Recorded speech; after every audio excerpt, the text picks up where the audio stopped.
Assalamualaikum warahmatullahi wabarakatuh. Perkenalkan, nama saya Abid Maulana Imam dengan NIM 201070003. Saya berkuliah di IT Telkom Purwokerto pada jurusan S1 Teknik Elektro di kelas S1 TE04.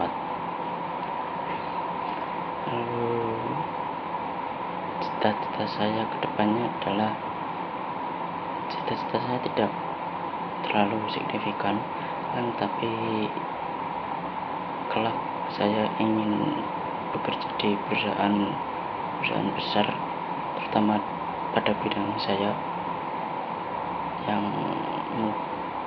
akan saya membuat diri saya sendiri sukses maupun membahagiakan kedua orang tua saya. Pada video kali ini saya akan mempresentasikan modul 1 sampai modul 5 tentang algoritma dan pemrograman.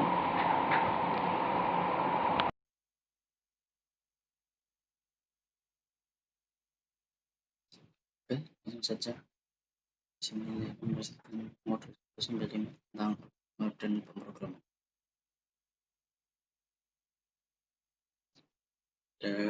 Modul 1 ini yaitu tentang variabel dan tipe data. Penjelasannya, variabel adalah hal pertama yang perlu dilakukan adalah deklarasian variabel berfungsi untuk menampung sebuah nilai yang diperoleh dari input proses maupun output. Dinampakkan demikian karena nilai yang disimpan dapat diubah dalam sebuah program tersebut. Ada beberapa hal yang harus diperhatikan sebagai ketentuan untuk pemberian nama. Antara lain, nama variabel hanya diboleh disusun dari huruf alfabet saja. Kedua, panjang nama tidak dibatasi, tapi sebaiknya interpretatif, yaitu mencerminkan nilai intrinsik atau fungsi yang dikandungnya.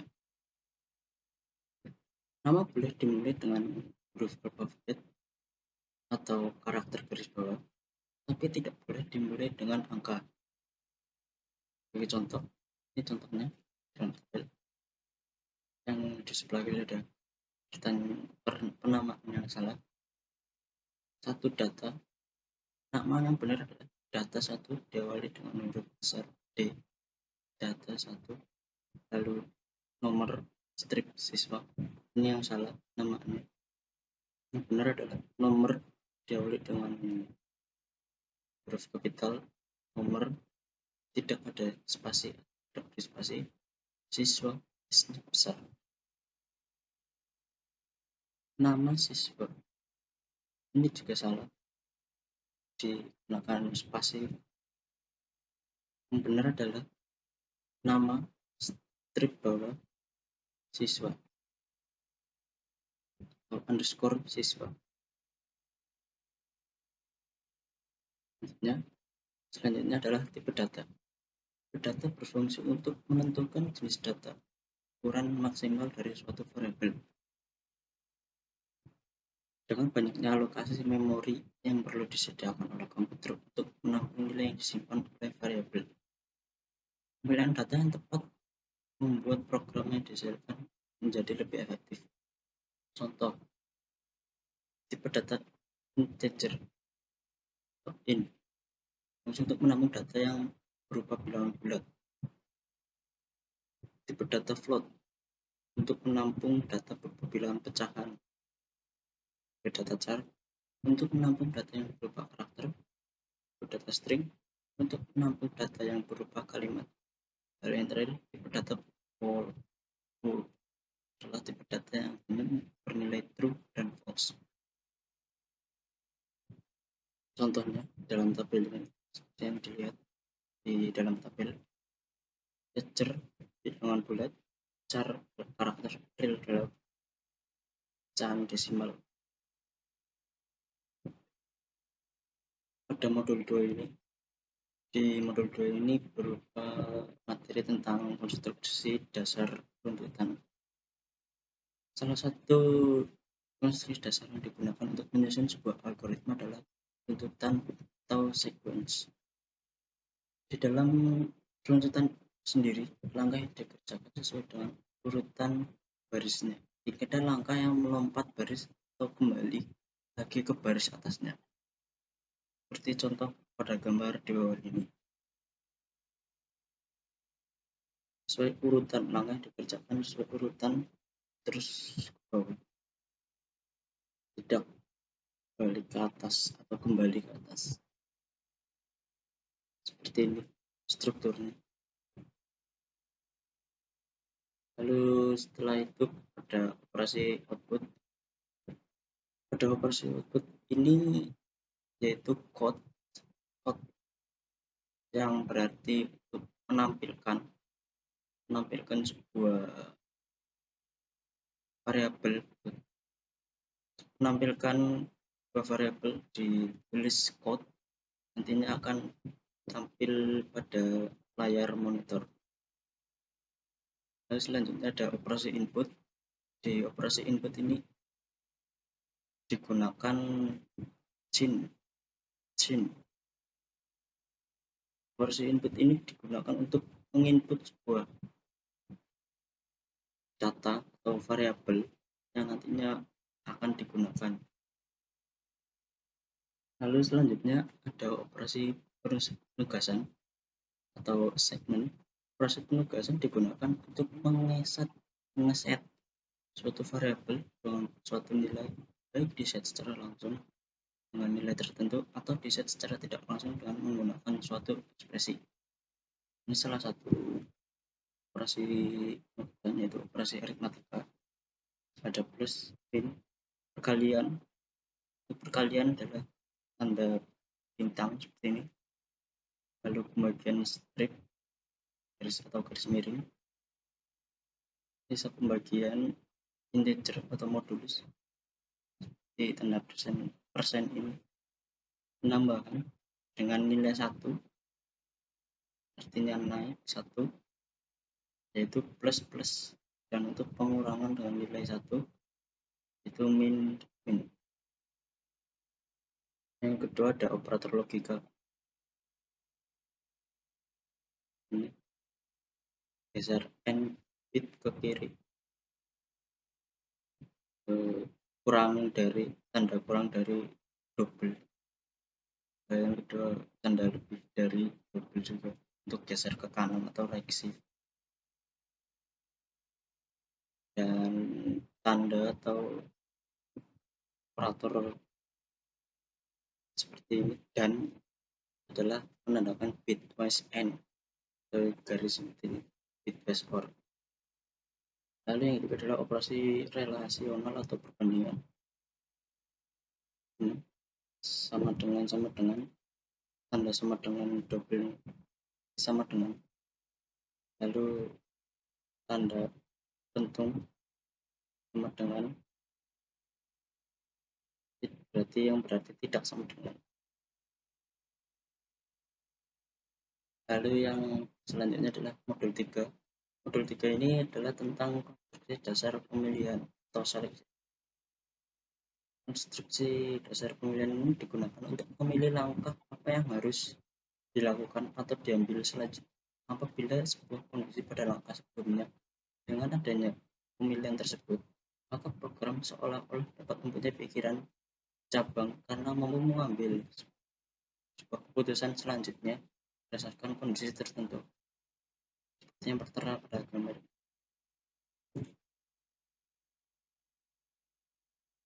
Itu ada di pemilihan itu sendiri terdiri dari pemilihan tunggal. Itu yang pertama, pemilihan tunggal. Seperti ini flowchartnya. Dari mulai syarat pada flowchart sendiri, pemilihan lambang pada flowchart pemilihan itu ini. Lalu jika ke kanan ya, berarti langsung pada proses bahwa selesai. Jika tidak, langsung selesai. Lalu strukturnya itu seperti ini. If instruksi. Lalu yang kedua ada pemilihan ganda. Bisa dilihat di flowchartnya. Mulai syarat if atau if, lalu proses inputannya ya, saya atau tidak. Pada tidak ini juga dilakukan sebuah proses ya, proses inputan lalu selesai. Pada pemilihan majemuk terdiri dari beberapa if. Yang pertama if, lalu yang kedua else if proses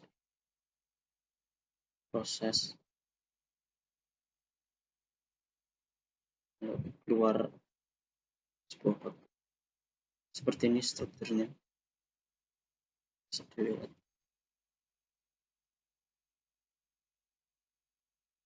Selanjutnya yaitu pemilihan majemuk atau switch case.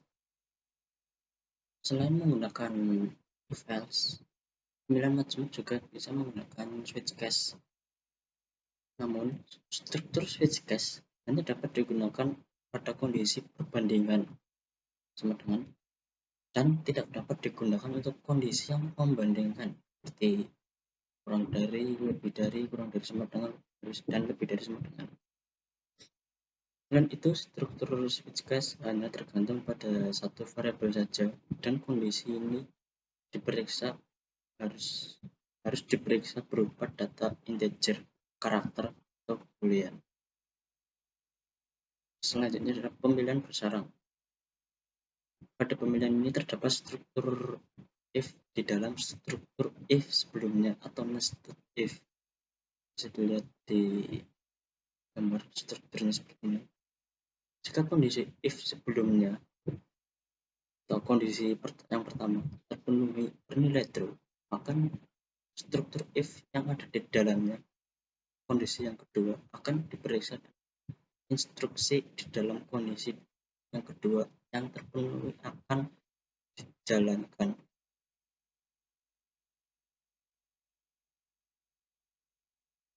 Lalu selanjutnya itu tentang modul 4. Di modul 4 ini yaitu tentang konstruksi dasar perulangan. Apa itu konstruksi dasar perulangan atau repetition? Merupakan konstruksi dasar yang digunakan dalam suatu algoritma untuk menjalankan satu atau beberapa pernyataan atau instruksi yang sama banyak beberapa kali, seperti ditunjukkan pada gambar berikut.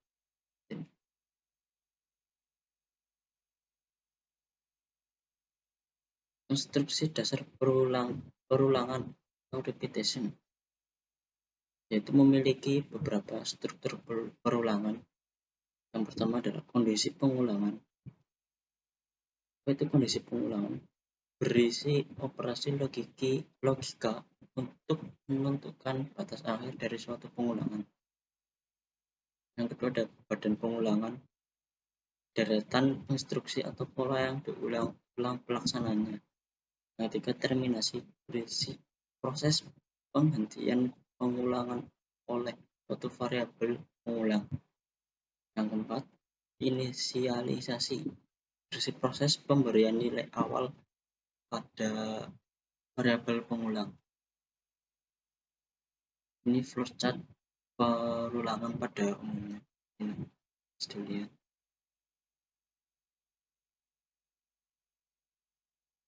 Pada konstruksi dasar perulangan atau repetition ini juga bagi menjadi beberapa struktur.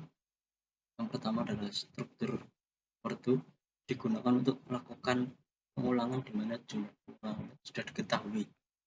Oleh karena itu, pada struktur for do, banyak pengulangan sudah didefinisikan atau ditentukan dari nilai awal dan nilai akhirnya.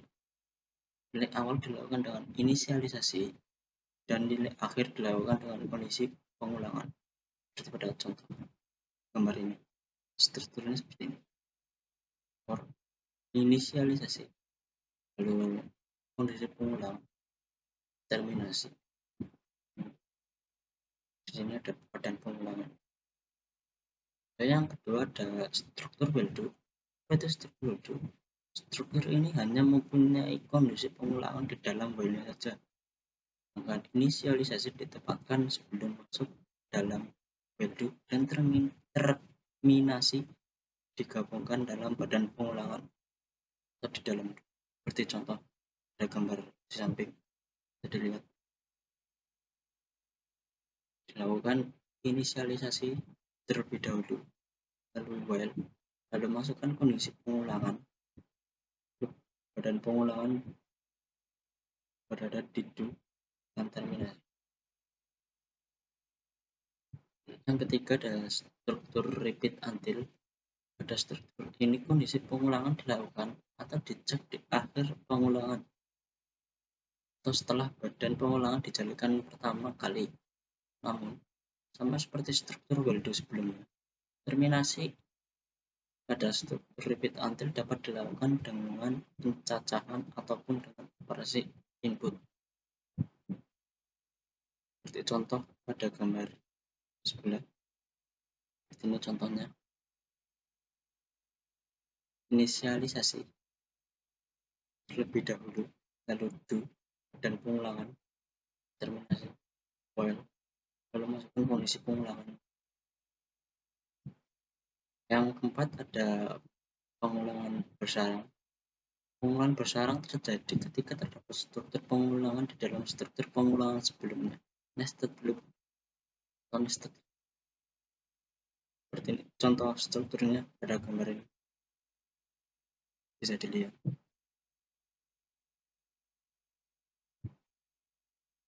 Yang kelima ada yang pada modul 5 ini atau modul terakhir ada materi tentang subprogram. Itu subprogram. Subprogram adalah suatu bagian dari program yang digunakan untuk menjalankan suatu tugas tertentu dan letaknya terpisah dari program yang menggunakannya.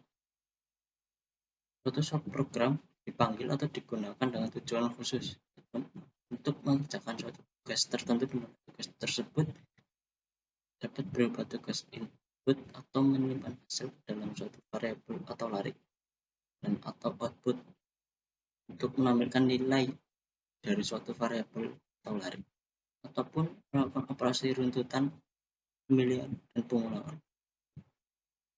Pada flowchart subprogram ini digambarkan seperti ini, gambaran seperti ini.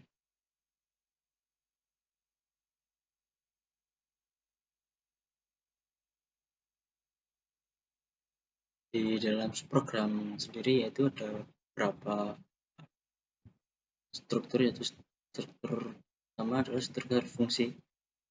Pada struktur fungsi ini tipe data fungsi, nama fungsi, dan parameter ditulis terlebih dahulu atau dimasukkan terlebih dahulu. Lalu deklarasi variabel jika ada, dan algoritma return nilai yang akan dikeluarkan nilainya. Lalu yang kedua ada prosedur.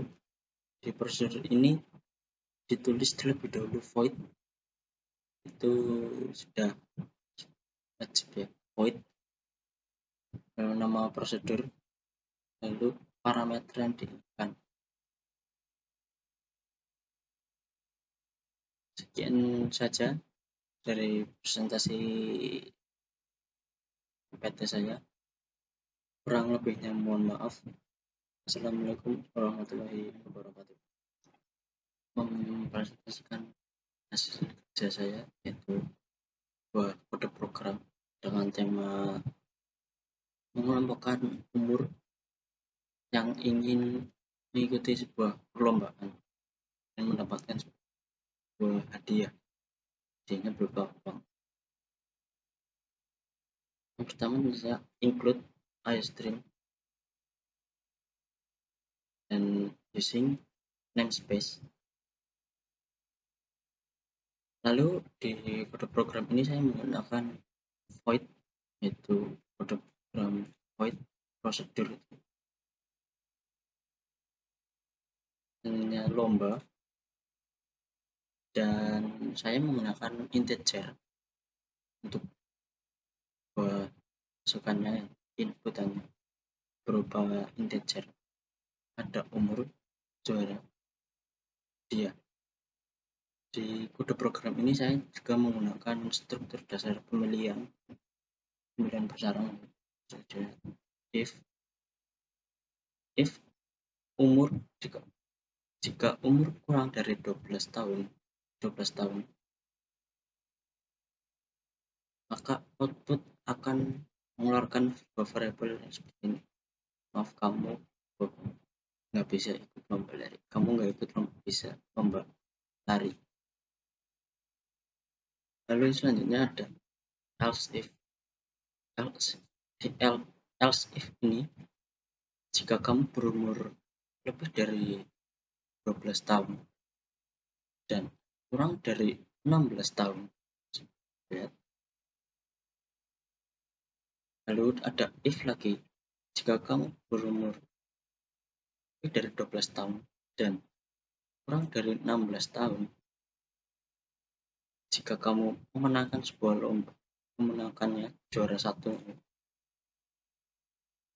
output akan mengeluarkan yaitu selamat mendapat hadiah sebesar 3 juta rupiah. Lalu else if lagi, jika juara 2 akan mendapatkan selamat mendapat hadiah sebesar 2 juta rupiah. Lalu jika juara 3, else if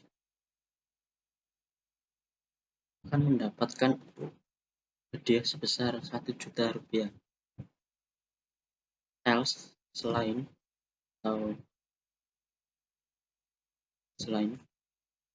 maaf, Anda belum beruntung, yang artinya tidak juara 1, tidak juara 2, maupun tidak juara 3, tidak juara. Lalu untuk yang ini, else if ini adalah jika kamu berumur lebih dari 16 tahun dan kurang dari 21 tahun, if maka atau jika juara 1 akan mendapatkan uang sebesar 5 juta rupiah tinggi. Dan else if juara 2 akan mendapatkan selamat mendapat hadiah sebesar 4 juta rupiah. Lalu yang ketiga, ini ada else if juara 3, outputnya atau akan keluar outputnya mendapat hadiah sebesar 3 juta rupiah. Jika tidak atau else selain tidak termasuk, jika tidak termasuk juara 1, juara 2, juara 3, maka Anda belum beruntung. Ini program fungsinya sini. Ini lomba usia pemenang. Lalu pada in main, yaitu memasukkan in umur, juara, dan hadiah.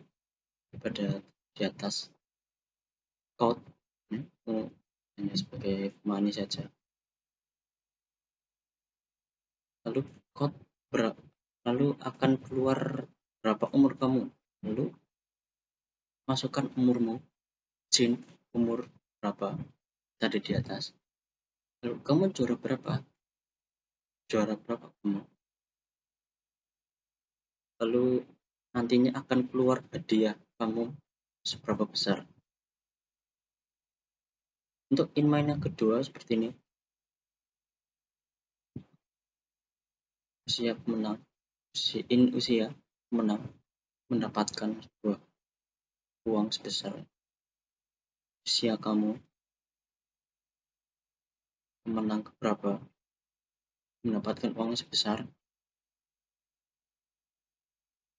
Langsung saja di citaran untuk membuktikannya seperti ini. Berapa umur kamu? Misalkan saya kamu 14 tahun. Kamu juara berapa? Juara misalkan 1. Di sini akan keluar selamat mendapat hadiah sebesar 3 juta rupiah untuk lomba yang pertama. Lalu yang kedua, berapa usia kamu? Misalkan 19 tahun, juara 1, sini akan keluar kamu mendapatkan uang sebesar selamat mendapat hadiah sebesar 5 juta rupiah. Seperti ini dari kode program saya yang telah saya buat. Seperti ini hasilnya. Ya, lalu ini flowchart dari kode program tadi telah saya buat dan dijadikan sebuah gambar gitu ya. Kita lihat start. Terus hanya masukkan sebuah inputannya tadi berupa tipe data integer umur, integer juara, integer dan integer hadiah. Lalu bawah karena saya menggunakan struktur pemilihan, saya menggunakan lambang atau pola seperti ini pada flowchartnya. If jika umur kurang dari 12, maaf kamu berbohong, nggak bisa ikut lomba lari. Lalu yang kedua, else if jika kamu lebih dari 12 tahun dan kurang dari umur 16 tahun. Jika juara 1, juara 2, dan juara 3 kan masing-masing hadiah di gambar ini. Jika tidak, maaf Anda belum beruntung. Lalu jika kita ke bawah lagi, ada else if tadi, jika umur lebih dari sama dengan 16 tahun dan kurang dari 21 tahun. If else if juara 1, 2, dan 3 akan mendapatkan hadiah sebesar, bisa dilihat di sini di kotak nih, 5 juta, 4 juta, dan 3 juta. Jika tidak juara dari tiap-tiap masing, maaf Anda belum beruntung. Lalu output. Ya, seperti itu saja presentasi dari kode program dan flowchart yang saya buat. Simple, namun ya, mohon maaf sebelumnya jika saya banyak salah atau ada kata-kata yang menyindir dan kurang enak didengar. Sebelumnya saya mohon maaf. Terima kasih. Assalamualaikum warahmatullahi wabarakatuh.